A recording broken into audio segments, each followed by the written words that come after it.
The sun dipped low behind the jagged horizon, casting long shadows across the dusty streets of Hangtown, California.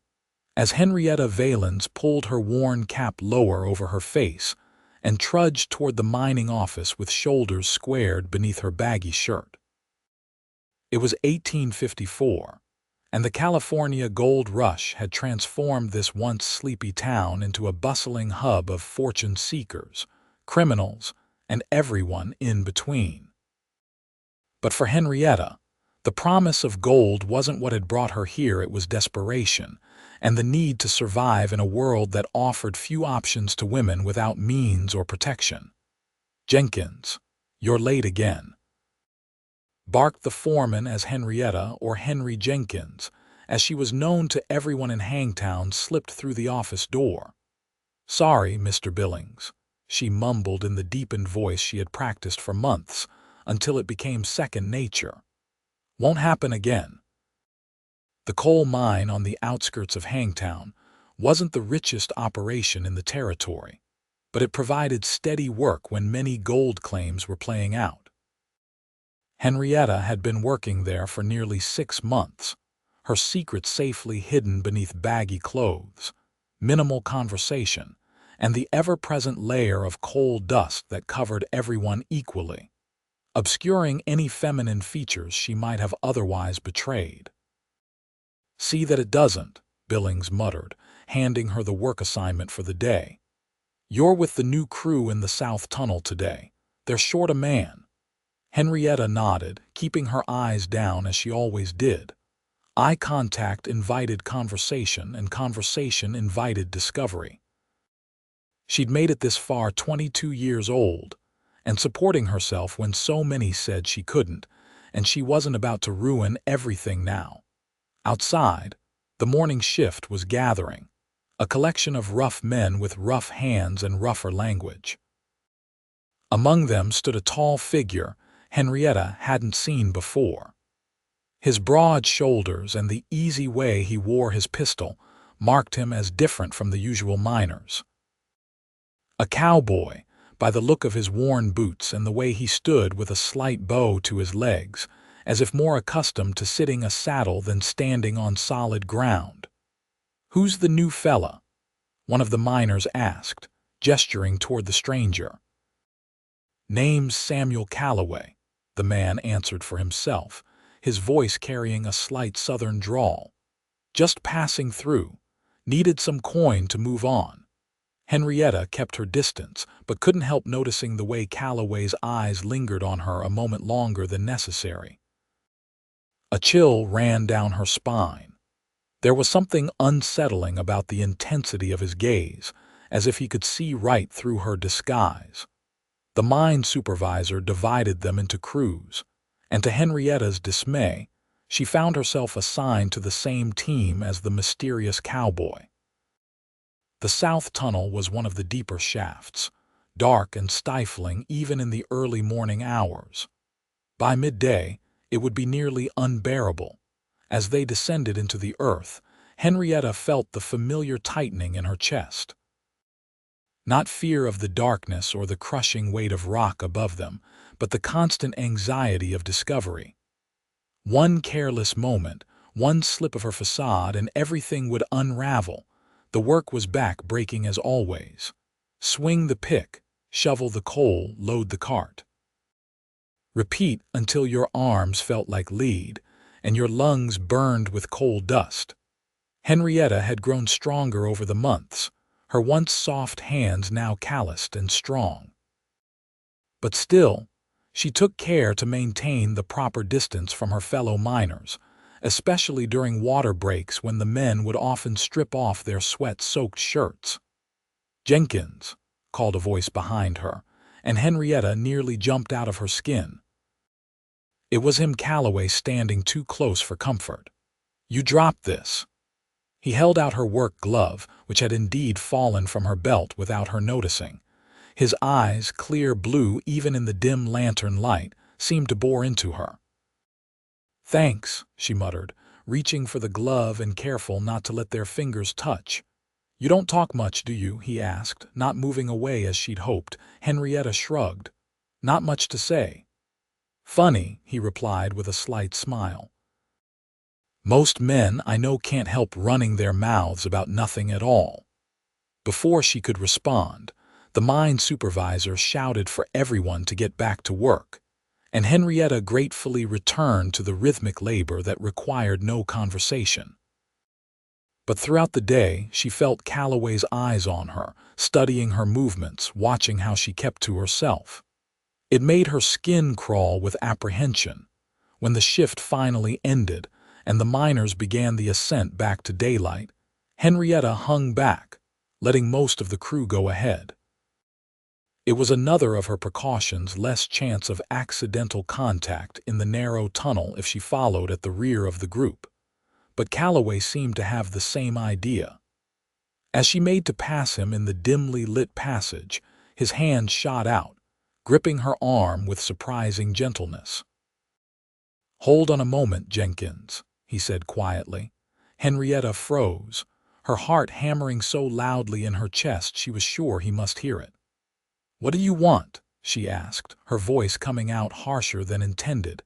Calloway glanced up the tunnel to ensure the others were out of earshot. Then he leaned closer, his voice dropping to barely more than a whisper. "I know what you are," he said simply. The world seemed to tilt beneath Henrietta's feet. 6 months of careful deception, of living in constant fear, all undone in a moment. Her mind raced through her options: deny it, run, fight, but all seemed equally futile. "I don't know what you're talking about," she tried, but the tremor in her voice betrayed her. "A woman," Calloway said, still keeping his voice low. "Working in a mine, dressed as a man." He shook his head, a hint of admiration creeping into his expression. "That takes courage."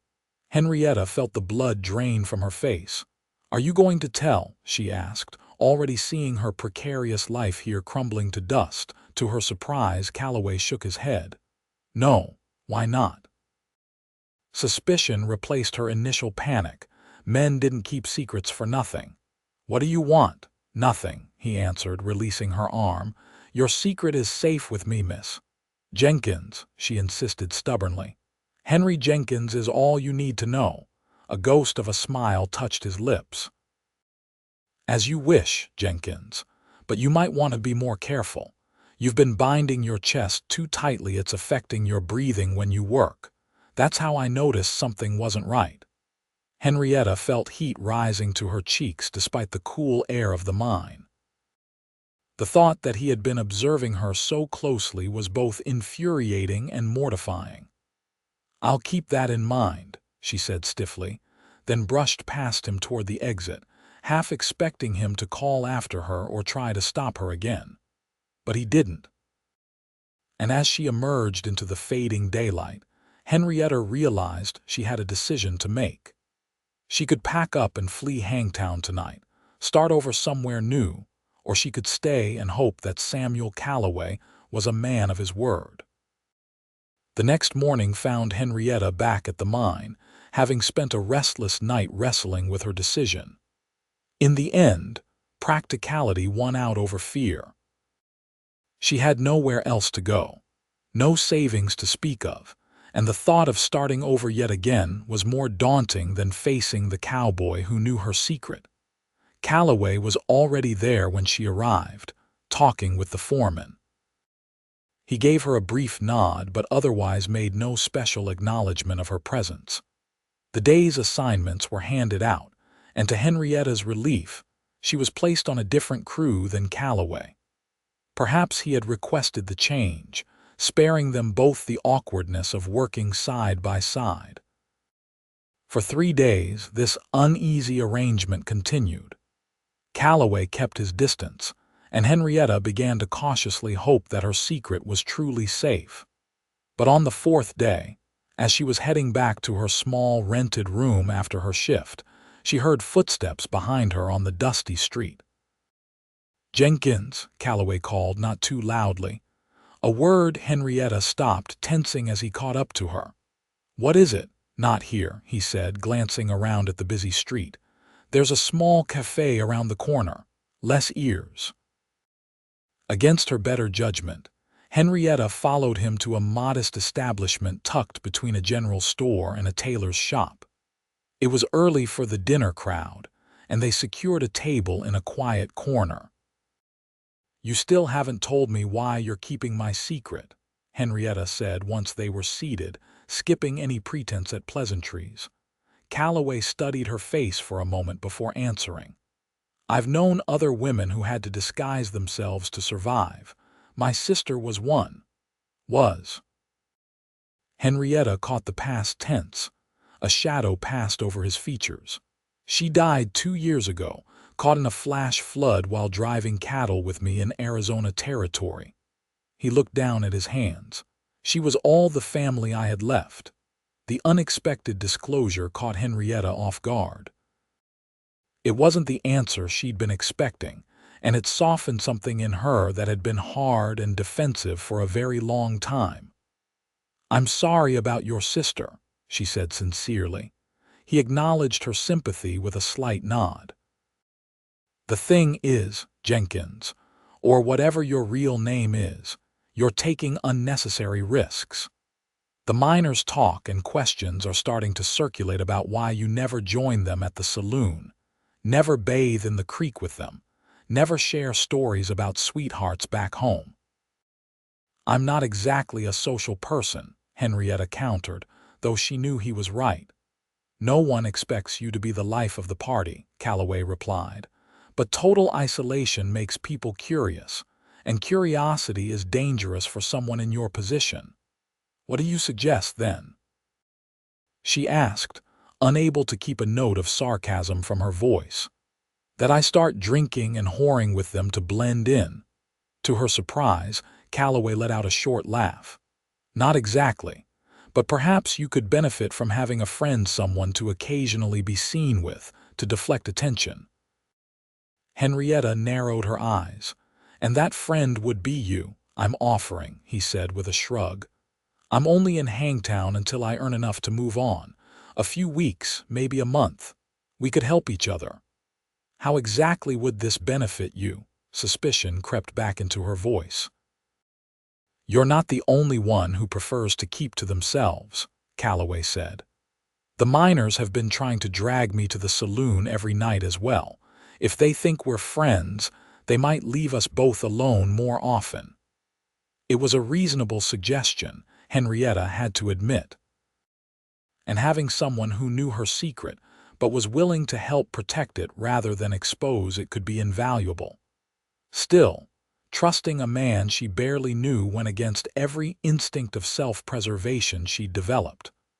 "I'll think about it," she said finally, rising from the table. "But don't mistake this conversation for friendship, Calloway. I've survived this long on my own." "I don't doubt it," he replied, something like respect flickering in his eyes. "But sometimes, Jenkins, survival isn't enough." As she walked back to her room, Henrietta mulled over his words. Survival had been her only goal for so long that she'd almost forgotten there could be more to life. Almost. The next day at the mine, Calloway approached her during the lunch break, settling himself on a rock near where she sat alone, apart from the main group of miners. "Thought any more about my offer?" he asked without preamble, biting into an apple. Henrietta glanced around to ensure no one was within earshot. "I still don't understand why you're doing this." "Maybe I'm just a charitable soul," he replied with a hint of a smile. "I don't believe in charity," she said flatly. Calloway seemed to consider this for a moment. "Fair enough. How about mutual benefit, then? I wasn't lying about wanting the other miners to leave me alone." After a long pause, Henrietta nodded slowly. "All right, but we need rules." "I'm listening." "No questions about my past. No attempts to help beyond what we've discussed. And if either of us decides this isn't working, we go our separate ways with no hard feelings."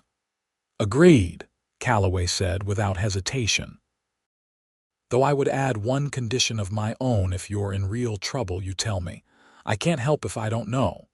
Henrietta wanted to refuse, to insist she would never need his help, but practicality won out again. "Fine," she conceded, but that goes both ways. And so began an unlikely alliance between Henrietta Valens and Samuel Calloway. At first, it was merely a matter of occasionally sitting together during breaks or walking in the same direction after their shifts. But gradually, almost imperceptibly, something changed. Conversations that had once been stilted and cautious became easier, more natural. Despite her determination to keep him at arm's length, Henrietta found herself looking forward to their talks. One evening, about 2 weeks after their arrangement began, they were sharing a quiet meal at the small cafe that had become their regular meeting place. The early summer air was warm, filtering through the open windows along with the sounds of Hangtown preparing for night piano music from the saloon down the street, the distant laughter of children being called in for bed, the occasional whinny of a horse being stabled for the night. "You're from the East," Calloway said suddenly, breaking a comfortable silence. Henrietta looked up from her stew, startled. "What makes you say that?" "Your accent slips sometimes when you're tired," he observed. "Boston, if I had to guess." She hesitated, torn between her rule about not discussing her past and the unexpected urge to share something of herself with someone who seemed genuinely interested. "Philadelphia," she admitted finally, "but close enough." Calloway nodded, seeming pleased that she had offered even this small confidence. "What brought you west, if that's not too personal a question?" Henrietta stirred her stew, considering how much to reveal. "The same thing that brings most people west, I suppose, a chance for something different." "Different from what?" he pressed gently. She gave him a measuring look. "You're breaking the rules, Calloway. No questions about my past, remember?" "So I am," he acknowledged with a slight smile. "My apologies."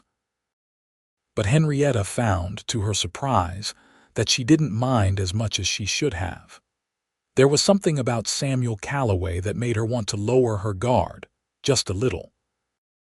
Perhaps it was the way he looked at her, not with the predatory interest she'd learned to fear from men, but with genuine curiosity and respect.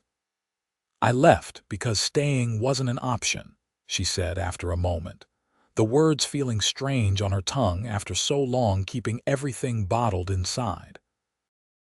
"My father died when I was 18, leaving substantial debts. Our home was seized and I was expected to marry the son of his primary creditor to settle the account." "And you refused," Calloway guessed. Henrietta's laugh was bitter. Harold Porter was 45 years old, had buried 2 wives already, and had hands that wandered inappropriately even during formal introductions. "Yes, I refused. So you ran." "I chose freedom," she corrected him, "even if that freedom meant hard work and constant vigilance." Calloway nodded slowly. "I understand that choice better than most. What about you?" Henrietta asked, turning the conversation away from herself. "You mentioned Arizona. Is that home?" "No place is really home," he replied, a faraway look entering his eyes. "Not anymore. I was born in Tennessee, but my family moved west when I was 10. My father had dreams of raising horses on open land. He found land enough in Texas, but not much else went according to his plans." "What happened?" "War," Calloway said simply. "The war with Mexico. My father and older brother both volunteered. Only my brother came back, and he wasn't the same man who left. After that, it was just him, my mother, my sister, and me trying to keep the ranch going." He took a sip of his coffee. "When my mother passed and my brother disappeared on a cattle drive, my sister and I sold what was left and started drifting. Been drifting ever since." Henrietta was struck by the matter-of-fact way he described such loss. "I'm sorry," she said and meant it. Calloway shrugged. "Life happens. You adapt or you break. Like you did, choosing freedom over security." "Some would call it foolishness," Henrietta said. "Some lack imagination." he countered with a sudden grin that transformed his face, making him look younger and carefree in a way she hadn't seen before. Henrietta found herself smiling back before she could think better of it. It was a strange feeling, this cautious friendship. For years, she had kept everyone at a distance, convinced that closeness inevitably led to discovery and betrayal. But here was someone who already knew her secret and seemed content to help her guard it rather than exploit it. As they walked back toward the boarding houses where they each rented rooms, the streets of Hangtown quiet except for the occasional burst of laughter from the saloon, Henrietta felt a peculiar sense of contentment she hadn't experienced in a very long time. "Thank you," she said suddenly, the words surprising her almost as much as they seemed to surprise Calloway. "For what?" he asked, glancing down at her. "For keeping my secret. For—" she hesitated, searching for the right words, "for making me feel less alone." In the dim light of the street lamps, she saw something flicker across his face, a softening around the eyes, a slight parting of lips as if he wanted to say something significant but thought better of it. "Good night, Jenkins," he said instead, tipping his hat slightly before turning toward his own lodgings. "Henrietta," she called after him softly. When he turned back, a question in his eyes, she added, "My name is Henrietta, Henrietta Valens." His smile was slow and warm. "Good night, Henrietta," he said, her name sounding strangely intimate in his low drawl. "Sleep well." As she climbed the stairs to her Spartan room, Henrietta wondered if she had made a terrible mistake in revealing her true name. But a larger part of her felt inexplicably lighter, as if sharing that small truth had lifted a weight she hadn't realized she'd been carrying. The following weeks brought a subtle shift in their relationship. Though Henrietta continued to maintain her male disguise at the mine, still Henry Jenkins to everyone but Calloway during their private conversations, she allowed herself small freedoms, speaking in her natural voice, sitting without the hunched posture she adopted to hide her figure, even occasionally pulling off the cap that constrained her closely cropped hair when they found themselves truly alone. For his part, Calloway seemed to appreciate these glimpses of her authentic self without pressing for more than she was willing to give. He never presumed upon their growing closeness, maintaining a respectful distance that Henrietta found both reassuring and, increasingly, frustrating in ways she didn't care to examine too closely. One Saturday afternoon in late June, they were sitting by a small creek about a mile outside of town, far enough from prying eyes that Henrietta could relax her guard somewhat. The day was hot, the kind of scorching California heat that seemed to press down like a physical weight. "I miss swimming," Henrietta said suddenly, watching the clear water of the creek as it bubbled over smooth stones. Calloway, who had been whittling a small piece of wood beside her, looked up with interest. "There's a swimming hole about half a mile upstream," he offered. "Deep enough to actually swim, private too." Henrietta gave him a skeptical look. "How would you know? You've only been in Hangtown a month." "I explore," he said with a shrug. "Never could stand being cooped up in town for long, found it my second day here." The thought of cool water against her skin was tantalizing. After months of sponge baths in her room and the constant grime of the mine, a real swim sounded like heaven, but the practicalities seemed insurmountable. "I can't exactly strip down to my undergarments with you there," she pointed out. "I could keep watch," Calloway suggested. "Stay far enough away not to see anything but close enough to warn you if anyone approaches." Henrietta bit her lip, tempted beyond reason. "You swear you wouldn't look." "I'm a lot of things, Henrietta," he said, his voice serious despite the smile playing at the corners of his mouth, "but I'm not the kind of man who breaks that kind of promise." After a moment's more consideration, she nodded. "Show me this swimming hole." They followed the creek upstream, climbing over rocks and pushing through occasional thickets of brush. True to Calloway's word, they eventually came to a wide, deep pool fed by a small waterfall. The surrounding trees created a natural enclosure, shielding the spot from casual observation. "I'll wait over there," Calloway said, pointing to a large boulder about 50 yards away. "You'll have plenty of warning if anyone comes." As he walked away, Henrietta called after him, "Samuel." It was the first time she had used his given name, and he turned, surprise evident on his face. "Thank you." He nodded once, then continued to his post, settling on the boulder with his back deliberately turned to the swimming hole. Henrietta waited until he was seated before quickly stripping down to her undergarments. The bindings she used to flatten her chest were the last to go, and she winced as she unwound the strips of cloth, her ribs aching with the sudden freedom. Then, with a small gasp of pleasure, she slipped into the water. It was glorious. Cool and clear, deep enough that she could swim properly for the first time in years. She floated on her back, eyes closed against the dappled sunlight filtering through the trees above, feeling muscles that had been tense for months, years, finally begin to relax. Time seemed suspended as she enjoyed this stolen luxury, half forgetting the world beyond this secluded pool and the man keeping watch to ensure her safety. When she finally emerged, reluctantly, her skin was wrinkled from the water, but her spirit felt renewed.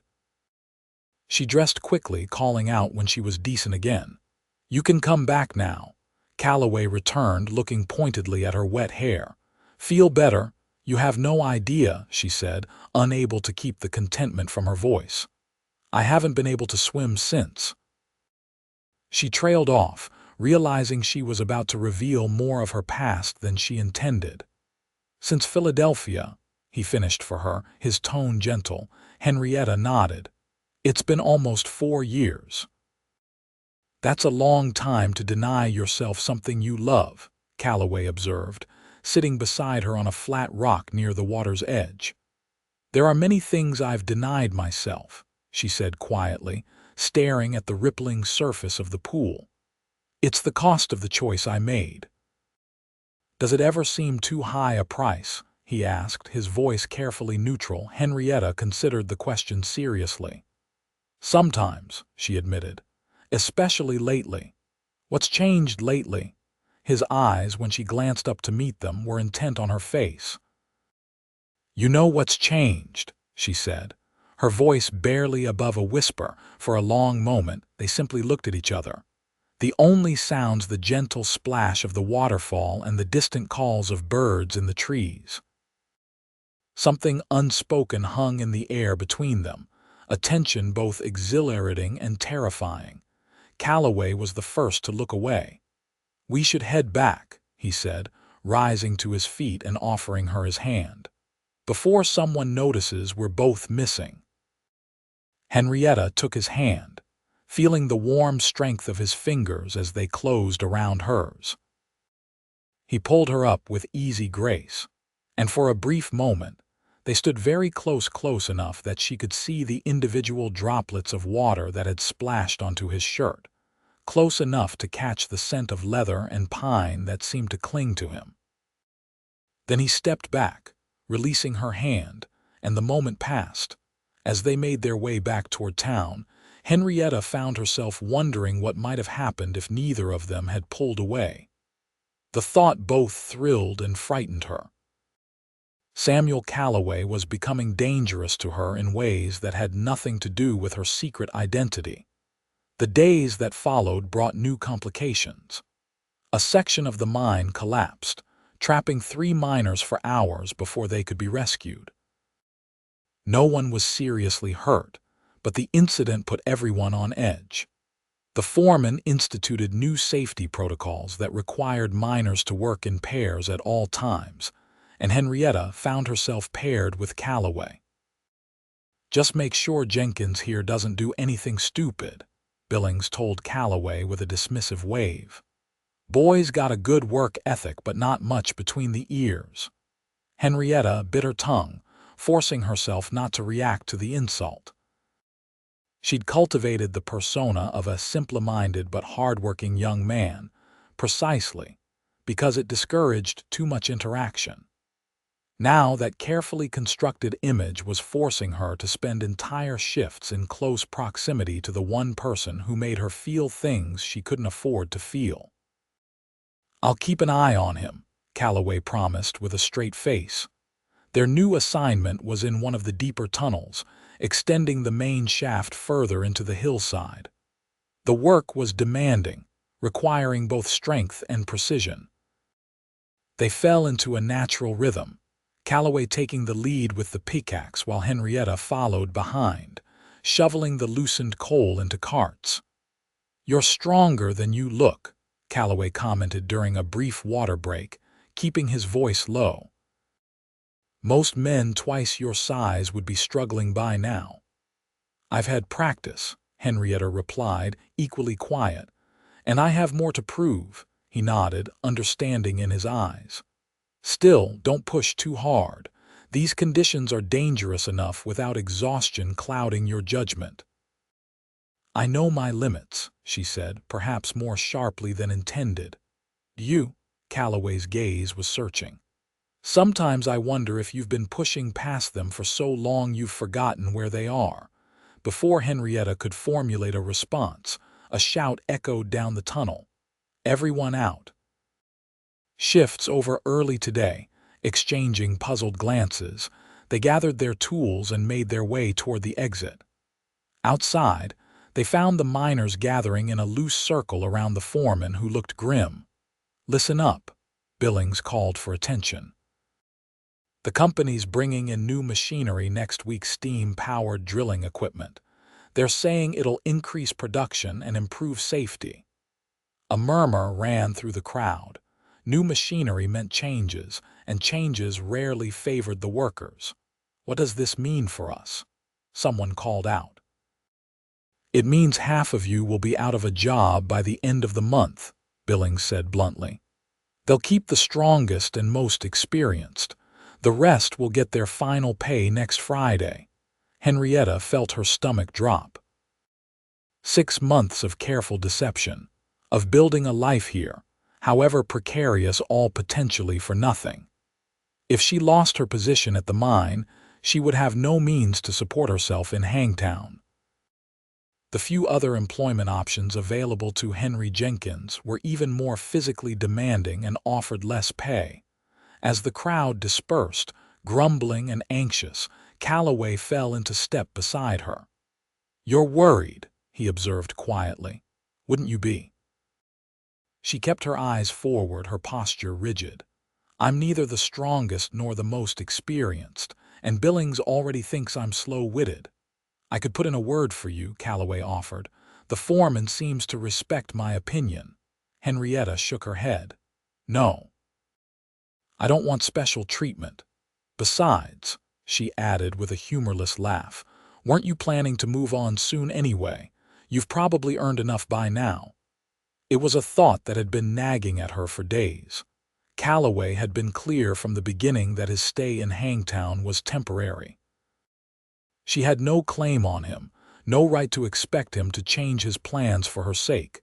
And yet, the prospect of his departure left a hollow feeling in her chest that she couldn't ignore. "I've been reconsidering my plans," he said after a slight hesitation. "Hangtown has certain attractions that I hadn't anticipated."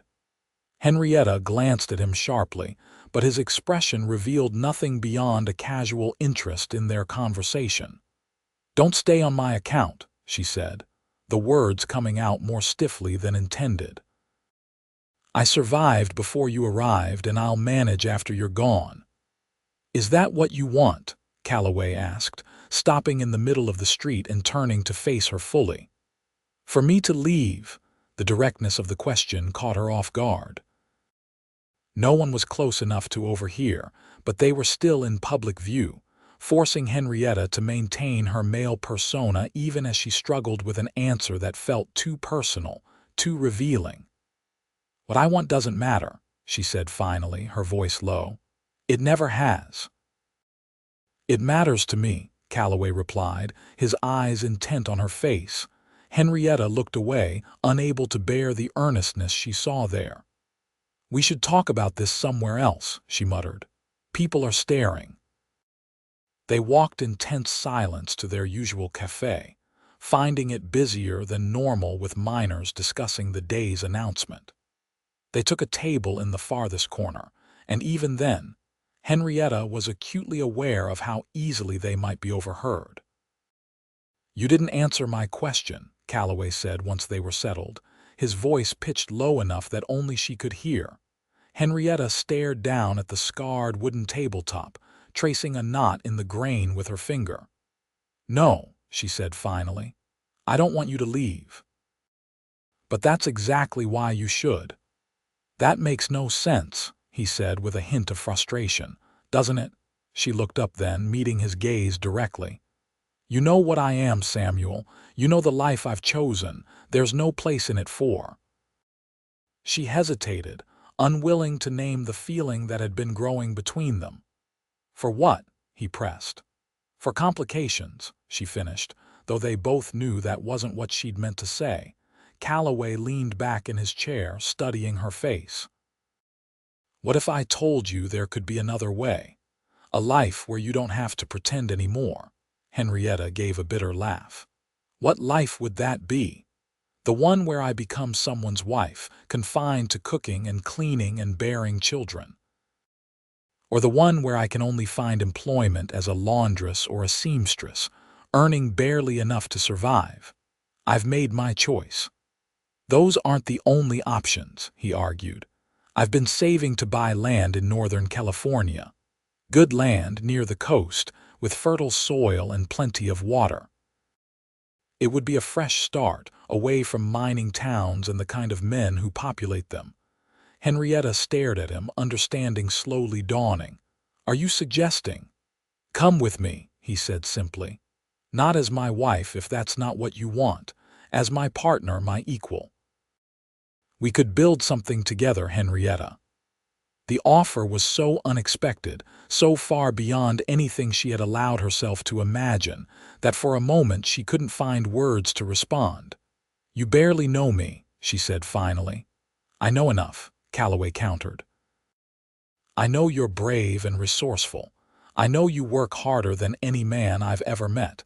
I know you have integrity, even when it would be easier not to." His voice softened. "And I know that when you smile, really smile, not the guarded one you show the world, it feels like the sun coming out after a storm." Henrietta felt heat rise to her cheeks. "Samuel, you don't have to answer now," he said quickly. "Take some time to think about it. But know that the offer stands, regardless of what happens with the mine." Before she could respond, there was a commotion near the front of the café.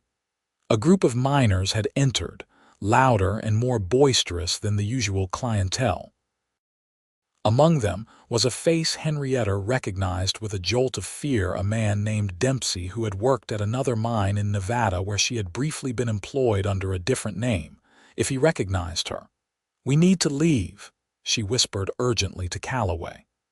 "Now." He glanced over his shoulder, then back at her face, instantly alert. "What's wrong?" "That man by the door, I know him from before. If he sees me—" Calloway nodded once, understanding immediately. "Go out the back," he said, standing casually to block Dempsey's view of her. "I'll settle the bill and meet you at the creek in 15 minutes. Henrietta slipped out through the kitchen, heart pounding. The cook gave her a curious look, but said nothing as she hurried through and out the rear door into an alley. Once outside, she took a roundabout path toward the creek where they had swum days earlier, constantly looking over her shoulder to ensure she wasn't being followed. Calloway was already there when she arrived, sitting on the same boulder where he had kept watch during her swim. He stood when he saw her approach, concern evident in his expression. "Was he looking for you?" he asked immediately. Henrietta shook her head. "I don't think so. He didn't see me leave, but if he stays in Hangtown—" "Who is he?" Calloway's voice was calm, but she could see the tension in his shoulders. "Just someone who might recognize me from a previous job," she said, not wanting to elaborate. "It was a close call once before." Calloway seemed to sense there was more to the story but didn't press. "All the more reason to consider my offer," he said instead. "We could leave tomorrow if necessary." Henrietta sank down on a fallen log, suddenly exhausted. The prospect of running again, of starting over in yet another town with yet another false identity, was overwhelming. And yet the alternative Calloway proposed seemed equally daunting, albeit in different ways. "I don't know if I can be what you want," she said honestly. "I'm not asking you to be anything other than what you are," he replied, sitting beside her. "That's enough for me." "And if what I am is broken?" The question slipped out before she could stop it, revealing a vulnerability she had never intended to show. Calloway's hand found hers, his fingers warm and steady as they entwined with her own. "Then we'll mend together," he said simply. Henrietta looked down at their joined hands, so different and yet somehow fitting perfectly together, his large and sun-browned, calloused from years of rope and reins, her smaller but no less work-hardened, bearing the marks of her own struggles. "I need time," she said finally, "to think." "Of course," he agreed readily, "but perhaps not too much time. If your friend from Nevada is staying in town, it might be wise to make a decision sooner rather than later." She nodded, knowing he was right. "I'll have an answer for you tomorrow," she promised.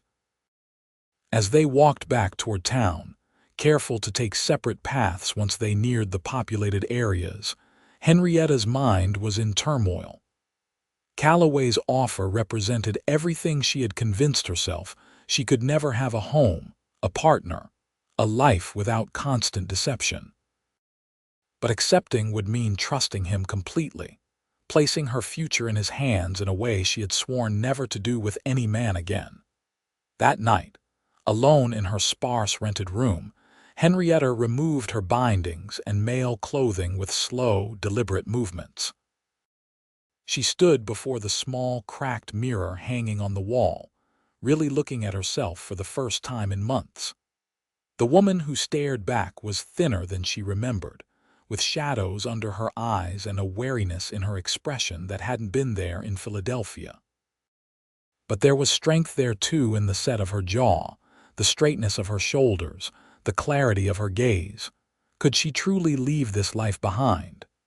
Could she trust Samuel Calloway not just with her secret but with her heart? The answer, when it came, was both terrifying and strangely liberating. Yes, she could. She would. Morning found Henrietta at the mine earlier than usual, her few possessions packed and hidden in a spot Calloway had suggested near the creek. They had agreed to meet there after their shift, assuming they both still had jobs by the end of the day. If the announcement about layoffs came sooner, they would adjust their plans accordingly. But as she approached the mine entrance, something felt wrong. There was a cluster of miners near the office, their expressions grave. Henrietta slowed her steps, apprehension growing. "What's happened?" she asked one of the men on the outskirts of the group. "Cave in during the night shift," he answered grimly. "3 men trapped, maybe more." Henrietta's blood ran cold. "Have they gotten them out?" The miner shook his head. "Still working on it. Foreman's calling for volunteers to help with the rescue." Without hesitation, Henrietta pushed her way through to where Billings was organizing the rescue effort. "I'll go," she said, pitching her voice low as always. "I'm small, I can get through tight spaces." Billings looked at her with surprise that quickly turned to calculation. "You sure about that, Jenkins? It's dangerous work." "I'm sure," she affirmed, squaring her shoulders. "All right," he nodded. "Join the first team. They're preparing to enter now." As Henrietta moved toward the mine entrance, she heard a familiar voice behind her. "Wait up, Jenkins, I'm coming too." She turned to see Calloway striding toward her, his expression determined. When he reached her, he spoke quietly for her ears only. "You don't have to do this." "Yes, I do," she replied with equal softness. "These men would do the same for either of us." He searched her face for a moment, then nodded. "Together, then." The rescue operation was grueling and hazardous. The cave-in had blocked the main tunnel about half a mile in, and the rescue teams had to work in relays, carefully removing debris while ensuring they didn't trigger a secondary collapse. The air was thick with coal dust and the desperate sounds of men working against time. Henrietta's smaller size proved advantageous as she had anticipated. She could slip through gaps that stymied the larger miners, passing tools and water to those working at the front of the effort. Calloway stayed close, his strength invaluable when larger pieces of debris needed to be moved. Hours passed in a blur of strain and sweat. Finally, after what seemed like an eternity, they broke through to the trapped miners. 2 were injured but alive. The third, an older man named Ellis, was unconscious and barely breathing. "We need to get him out now," the company doctor declared after a cursory examination. "His lungs are failing." The path they had cleared was narrow and treacherous. Moving an unconscious man through it would be extremely difficult.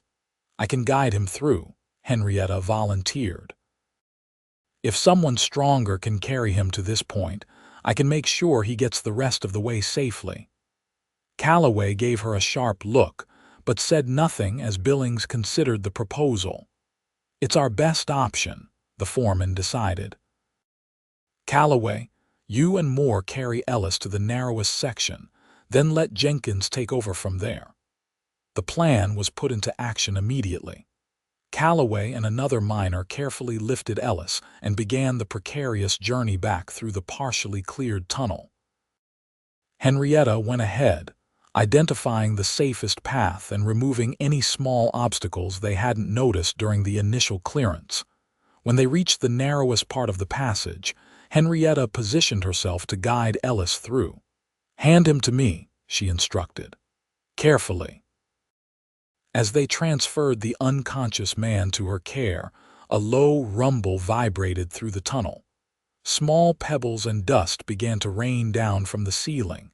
"It's shifting," someone shouted from behind them. "Everyone out now." Henrietta didn't hesitate. With strength born of desperation, she pulled Ellis through the tight passage, ignoring the scrapes and bruises she accumulated in the process. Calloway was right behind her, his voice steady as he called encouragement. "Almost there, Jenkins. You're doing fine." The rumbling grew louder. A larger piece of rock dislodged from the wall, striking Henrietta's shoulder with enough force to make her stumble. Ellis's weight nearly dragged her down, but somehow she maintained her footing. "Take him," she gasped as they reached a section where the tunnel widened enough for others to help. Willing hands relieved her of her burden, passing Ellis back toward the entrance and safety. Henrietta turned back to make sure Calloway was following, just as a massive section of the ceiling gave way. She caught a glimpse of his face, eyes wide with alarm, before the falling debris obscured her view. "Samuel!" she screamed, forgetting in her terror to maintain her disguise. There was no response, only the continuing rumble of the collapsing tunnel and the shouts of miners fleeing toward the exit. Henrietta moved instinctively toward the cave-in, but strong arms grabbed her from behind. "It's too late, boy." It was Billings, dragging her backward. "We need to get out now." "No," Henrietta fought against his grip. "He's still in there, we can't leave him." "He's gone, Jenkins," Billings said roughly. "And you will be too if we don't move." The truth of his words penetrated her panic. The entire tunnel was coming down. If she stayed, she would die alongside Calloway, and that wouldn't help him if by some miracle he was still alive. Choking on dust and tears, Henrietta allowed herself to be pulled toward the exit. Behind them, the mine continued to collapse with a roar like thunder. Outside, in the harsh sunlight, miners gathered in shocked silence as the full extent of the disaster became clear.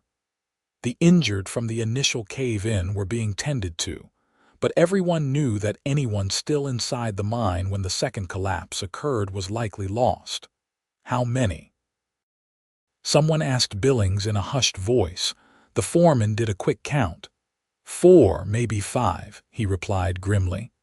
Calloway for certain, possibly Wilson and the Donovan brothers. Henrietta stood apart, her body numb with shock and grief. Just hours ago, she had been planning a future with Samuel, a future that now lay buried under tons of rock and earth. The cruel irony of it was almost unbearable. After years of guarding her heart, she had finally allowed herself to trust, to hope, to love only to have it all snatched away in an instant. A rescue attempt for the second group of trapped miners was organized quickly, but everyone knew the chances of finding survivors were slim. Henrietta volunteered again, desperate to do something, anything, rather than stand helplessly waiting. "Not you, Jenkins," Billings said firmly. "You've done your part. Get that shoulder looked at." She wanted to argue, to insist that she be allowed to join the search, but the truth was that her strength was failing. The blow to her shoulder had done more damage than she'd initially realized, and now that the initial surge of adrenaline was fading, the pain was becoming intense. A young doctor, recently arrived in Hangtown, examined her injury and declared it a severe bruise but not broken. "You'll need to rest it for a few days," he advised, reaching to unbutton her shirt for a better look. Henrietta flinched away. "It's fine," she said quickly. "Just wrap it, please." The doctor gave her an odd look, but complied, applying a tight bandage over her clothing. "Keep it immobile as much as possible," he instructed, "and come back if the pain worsens." She nodded absently, her attention focused on the mine entrance where the second rescue effort was underway. Hours passed, the sun climbing high in the sky and then beginning its descent toward the western horizon. Miners emerged periodically, exhausted and grim-faced, to be replaced by fresh volunteers. But there was no word of survivors. As dusk fell, Billings finally called a halt to the day's efforts. "We'll resume at first light," he announced to the subdued crowd. "But prepare yourselves. This is likely a recovery operation now, not a rescue." Henrietta couldn't bear to leave. While others drifted away to seek comfort in the saloon or their homes, she remained, staring at the dark mouth of the mine as if by sheer force of will she could bring Samuel walking out of it. "You should get some rest, Jenkins," Billings said, pausing beside her on his way out. "There's nothing more to be done tonight." "I'll stay a bit longer," she replied, her voice hollow. The foreman studied her face in the fading light. "You and Calloway were friends," he observed. "I'm sorry, boy, he was a good man." Henrietta nodded, not trusting herself to speak. Billings patted her awkwardly on her uninjured shoulder and left her to her vigil. Night fell completely, the stars appearing one by one in the clear California sky. Henrietta sat on a rock near the mine entrance, arms wrapped around her knees, lost in memories of Samuel Calloway, his slow smile, the warmth in his blue eyes when he looked at her, the gentle strength of his hands. She had never told him she loved him. Now she never would. A slight sound from the direction of the mine brought her instantly alert. She stood, peering into the darkness, heart pounding with sudden, irrational hope. "Hello," she called softly. "Is someone there?" Silence answered her. She was about to sink back onto her rock, berating herself for her foolishness, when the sound came again, a scrape, like something or someone moving over loose stones. Henrietta ran to the mine entrance, straining her eyes to see into the impenetrable blackness. "Samuel!" She called, louder now, beyond caring who might hear or what name she used. "Samuel, is that you?" A cough echoed from within the tunnel, followed by a weak voice. Henrietta. For a moment, she couldn't move, couldn't breathe. Then she was scrambling for a lantern, her hands shaking so badly she could barely light it. The flame cast a wavering circle of illumination that revealed nothing at first, just the empty tunnel stretching into darkness. Then, emerging from the shadows like a ghost, came a figure so covered in coal dust as to be almost unrecognizable. But Henrietta would have known him anywhere. Samuel. She rushed forward, the lantern nearly falling from her grip in her haste. Calloway staggered into the light, his face streaked with dust and blood, his clothing torn. But he was alive, wonderfully alive. He fell to his knees just as Henrietta reached him, his strength apparently giving out now that he had reached safety. She set the lantern down and knelt before him, hands hovering uncertainly as she tried to assess his injuries without causing further harm. "How?" she asked, her voice thick with emotion. "Everyone thought." "Air pocket," he managed, each word seeming to require great effort. "Crawled. Found old tunnel. Kept going." "We need to get you to the doctor," Henrietta said, fighting to remain calm despite the joy and relief threatening to overwhelm her. "Can you stand if I help you?" He nodded weakly, and with her support, he slowly regained his feet. Together, they made their way out of the mine and toward the town, Calloway leaning heavily on Henrietta despite her injured shoulder. "The others?" he asked as they paused for him to catch his breath. "Wilson and the Donovans were still missing when they called off the search for the night," Henrietta told him. "Were they with you?" Calloway shook his head grimly. "Never saw them. Different section, I think." The news of Calloway's miraculous survival spread quickly through Hangtown. By the time they reached the doctor's house, a small crowd had gathered, eager to hear firsthand how he had escaped the collapsed mine. But the doctor shooed them all away, insisting his patient needed rest and quiet. Henrietta refused to leave, standing silently in a corner of the examination room as the doctor cleaned Calloway's wounds and checked for broken bones. Remarkably, he had suffered no serious injuries, cuts, bruises, and a possible cracked rib, but nothing life-threatening. "You're one lucky man, Mr. Calloway," the doctor declared as he finished binding the ribs. "By all rights, you should be dead." Samuel's eyes found Henrietta's across the room. "Believe me," he said softly, "I know exactly how fortunate I am."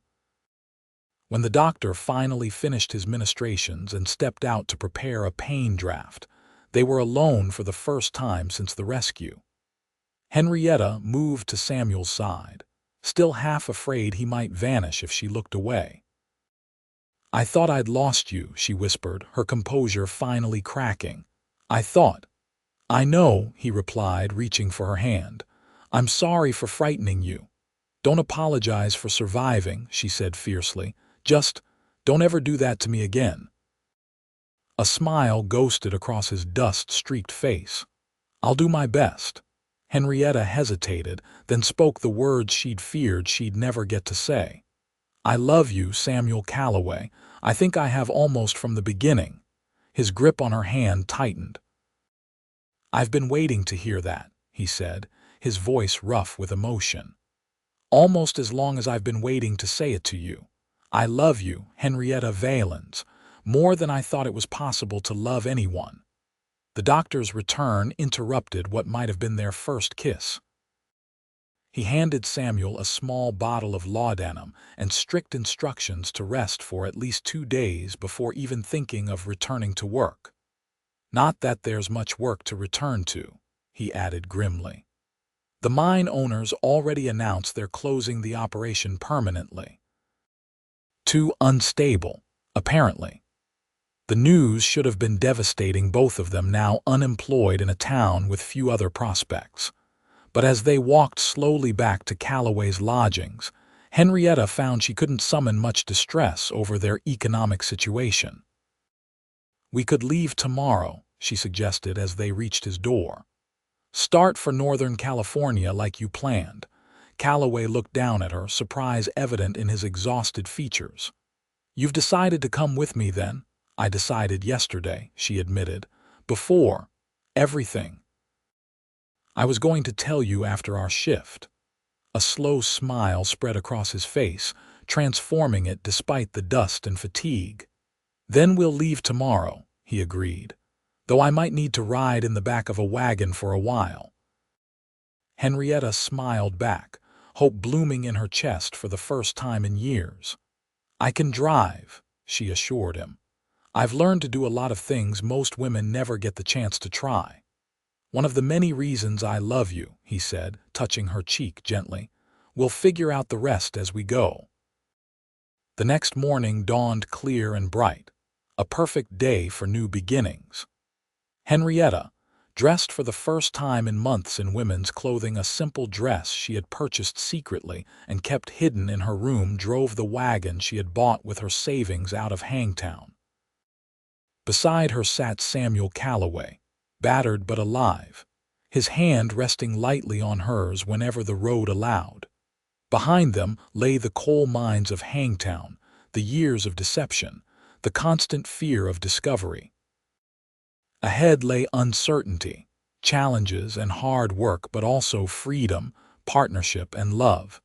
As the town receded into the distance, Henrietta felt a weight lifting from her shoulders.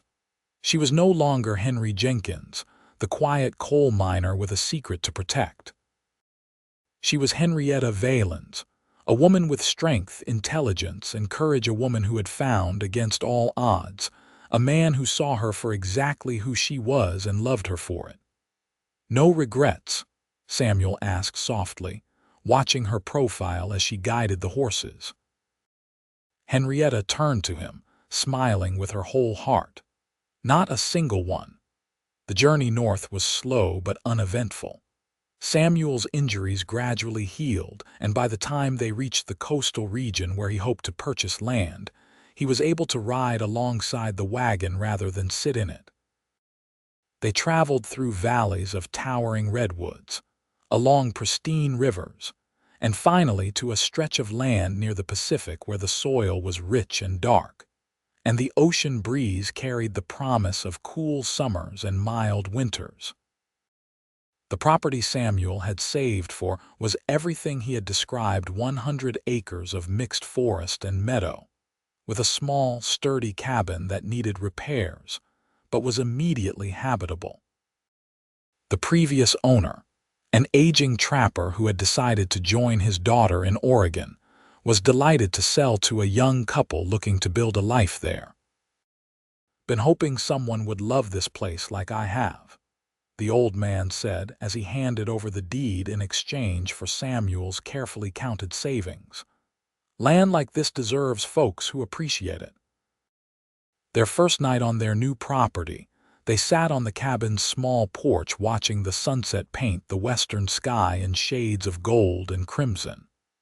Samuel's arm was around Henrietta's shoulders, her head resting against him with a contentment she had never expected to feel.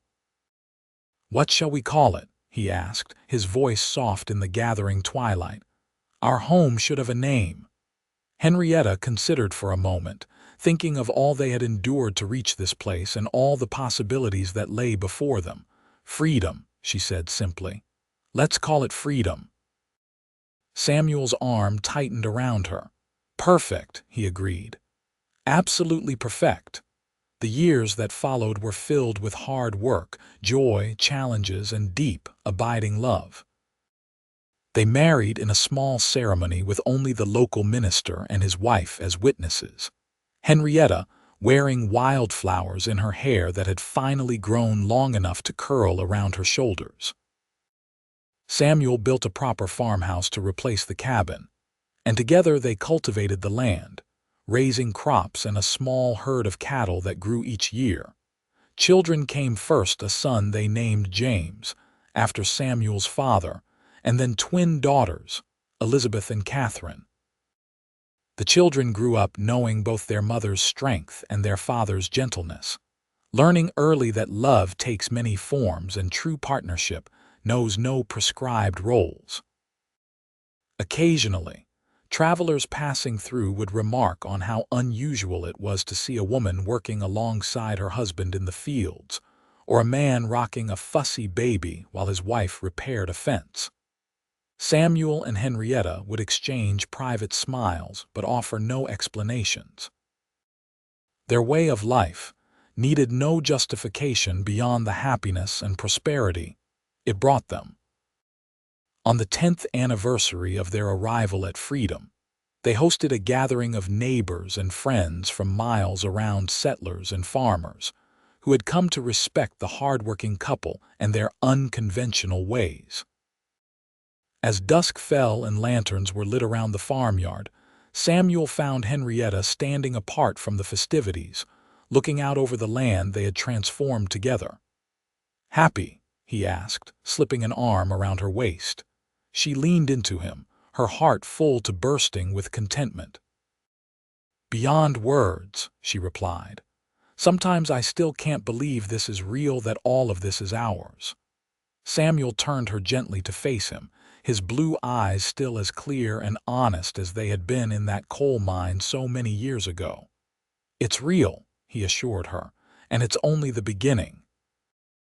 And as their lips met in a kiss that held the promise of many more years to come, Henrietta knew with absolute certainty that the frightened young woman who had once disguised herself as a coal miner would never have to hide again. With Samuel, with their children, and with the life they had built together, she had found not just freedom, but her true self, and that was the greatest treasure of all.